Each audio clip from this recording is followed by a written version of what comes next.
Okay, so now that we have, and the bumper bang looks just crazy from behind. So again, you can add flowers here, or you can continue to like taper it and make it more detailed with bobby pins and then hairspray.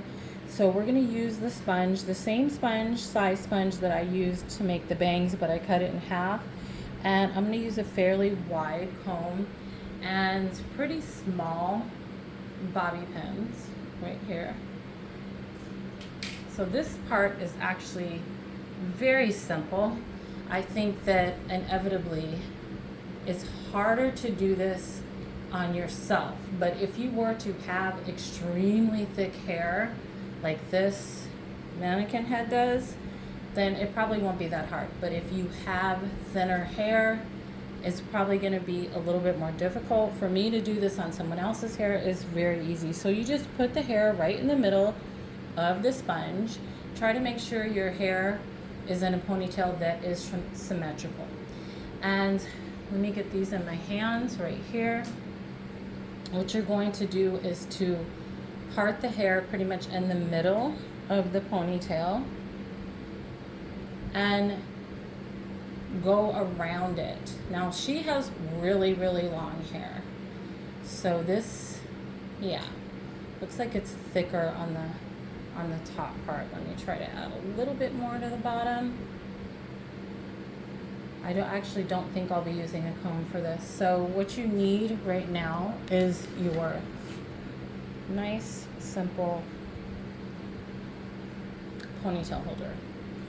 Yes, we'll put that there. So you're going to make sure the hair is even around the edges, kind of like that. Kind of leave a little bit out here.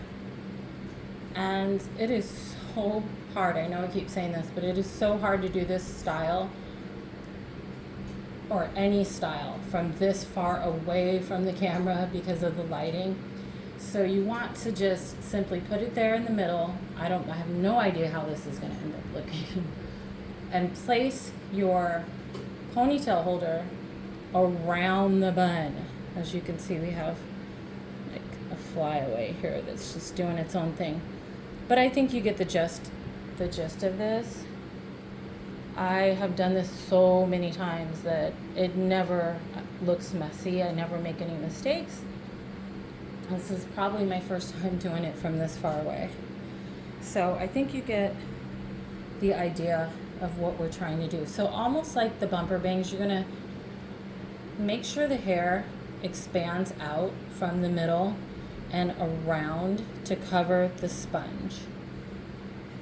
So now what you're going to do is to actually, it doesn't look bad. I don't think having it like that. That might be like a new age style. So you're going to take the hair, the excess hair, depending on how long it is, and you're going to start to wrap it around the bun. This hair is like 28 inches long, if I'm not mistaken, so it's pretty long. And as you can see, oh, there's my lighting. I'm just placing bobby pins within it. And yes, I can definitely do a more detailed, precise job if I was not working this far away and worried about knocking over the lighting. So again, I'm going to close some of the areas here. Use your bobby pins to secure it. You can actually use the open bobby pins for this and it would be good. And twist it more when you go to twist the hair, but it really depends on how much hair you have. You may not have that much hair. But these sponges are like, I don't know, $3, $4 each, and they serve multiple purposes. So at this point, you can take your comb. My rat tail comb is currently on the floor, and kind of just try to smooth it out. Make sure the hair is covering the sponge completely, and then go to spray the hairspray. On this side, I would probably add a bow or a flower, and I would definitely go in and do some more alterations with the bumper bang. But from this distance, it's like nearly impossible. So let's get a side view here. Very happy with it. Just again, this part here, you need to make sure you're covering the hair sponge. And at this point, if it was a model's hair or my hair, I would start using hairspray or finishing spray, holding spray. And you can keep adding the bobby pins to the style. Or, like I said, simply add a flower, something like that. And a lot of the more open bobby pins are really good for this. So I'm happy with the way that looks from that style.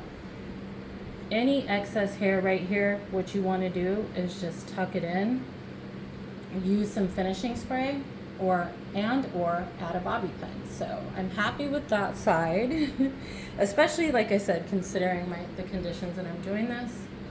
I may have to consider like another plan to do this next time. So I love this angle. It looks fantastic. So darling, oops, show the camera how beautiful you are. And you know, I've looked at so many bumper bangs where they were definitely not level, and this particular bumper bang reminds me of definitely of a more of a 1940s, because it's really big, it's really wide, and I'm happy with this. So thank you for tuning in. Let me do a little bit of